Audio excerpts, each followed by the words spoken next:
ये जो जम्मू कश्मीर में पहलगाम में हमला हुआ है, ये पूरे भारत पर हमला है। और सीधी सी बात है, इसमें पाकिस्तानी हथियार और आतंकी शामिल हैं और इनको पाकिस्तानी सेना का भी साथ है।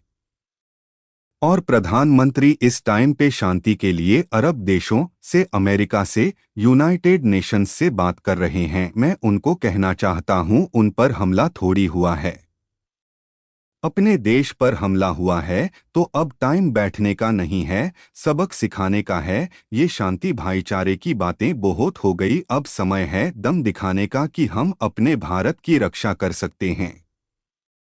वो खुलेआम धमकी दे रहे हैं, भारत के लोगों को मार रहे हैं। देश के अंदर भी ऐसा ही हो रहा है। इस टाइम पे मैं प्रधानमंत्री होता तो सबसे पहले मैं पाकिस्तान को सिर्फ 1 घंटे का टाइम देता कि कश्मीर को खाली करो, और ऐसा नहीं होता तो हम अपना राष्ट्रगान पंजाब सिंध गुजरात मराठा पूरा कर लेंगे। यानी अब पीछे नहीं हटना, यदि हमला करना है तो पूरा साफ करना है। और अपने देश के अंदर कोई देश विरोधी बातें करता है तो उसको सीधा उठा लिया जाए और खत्म कर दिया जाए। हम विकसित देश तभी बन सकते हैं जब शांति पूर्ण रूप से स्थापित हो जाए। और पूर्ण रूप से शांति के लिए यह जरूरी है कि हम हथियार उठाए, शस्त्र से ही शांति स्थापित हो सकती है।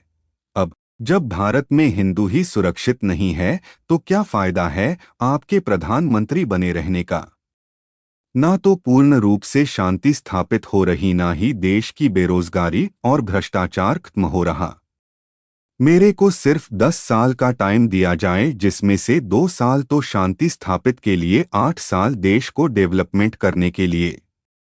मैं नरेंद्र मोदी को कहना चाहता हूं, यदि आपको पितामह भीष्म का ही रोल अदा करना है तो करिए, लेकिन मैं देश की जनता से कहना चाहता हूं कि यह समय कृष्ण और अर्जुन बनने का है। यदि आम जनता तक यह संदेश पहुंचता है तो उनसे अपील है, मेरा साथ दीजिए कि यह राजनीतिक पार्टियां हैं, यह सिर्फ फायदा उठाने के लिए काम करती हैं। इनको कोई मतलब नहीं है कौन कहां मारा जा रहा है, देश में कितने बेरोजगार घूम रहे हैं। ये पार्टी वाले एक दूसरे पे हैं, न्यूज़ चैनल पे बैठ के इल्जाम लगाते रहते हैं और देश को गुमराह करने का काम कर रहे हैं। हर साल में जाने हमारे कितने जवान शहीद हो रहे हैं और देश के अंदर निर्दोष लोग मारे जा रहे हैं। आखिर कब खत्म हो गई है। कांग्रेस ने भी 70 साल में क्या किया ये भी देख लिया, और ये बीजेपी क्या कर रही है ये भी देख लिया, और आप घोटालों का तो पता ही है। लेकिन आज तक यह देश के लिए कुछ नहीं कर पाए, न तो देश को बाहर या अंदर से सुरक्षित कर पाए, न ही देश को विकसित कर पा रहे हैं।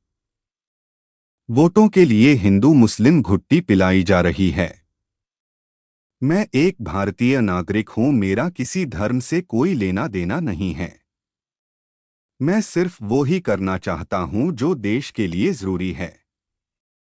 मैं सिर्फ युद्ध की बात नहीं करता, मैं बेरोजगारी के खिलाफ भी पूरा एक्शन प्लान मेरे पास है। क्योंकि मैंने सरकार के बहुत से विभागों के साथ साथ काम करके देखा है, उनके भ्रष्टाचार का पता है।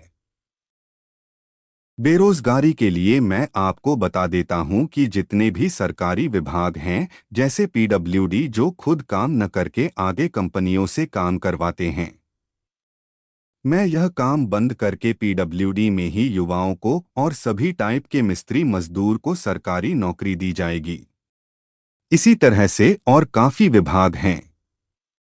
बीएसएनएल है, उसका भी फिर से और डेवलप किया जाएगा, और उसमें भी टेक्नोलॉजी से जुड़े लोगों को जोड़कर, या अपने ही देश में सरकारी उपकरण जैसे मोबाइल, कंप्यूटर, लैपटॉप बनाने के लिए आईटी के लोगों को दूसरे देशों में जाने की बजाय अपने ही देश में मौका दिया जाएगा।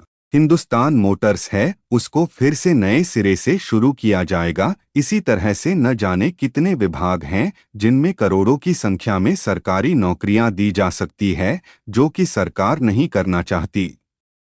क्योंकि इनको पार्टी चलाने के लिए पैसा चाहिए, इसलिए ये प्राइवेट कंपनियों से काम करवाते हैं। प्राइवेट कंपनियां इनको पैसा देती है पार्टी चलाने का, और इसी में भ्रष्टाचार होता है। यह सर्कल चलता रहता है और आम आदमी पिसता रहता है। तो मैं देश के वासियों से अपील करना चाहता हूं कि आप लोग भी ऐसे लोगों को आगे लाएं जो ये काम कर सकते हैं और यह पार्टियों की गुलामी बंद करें।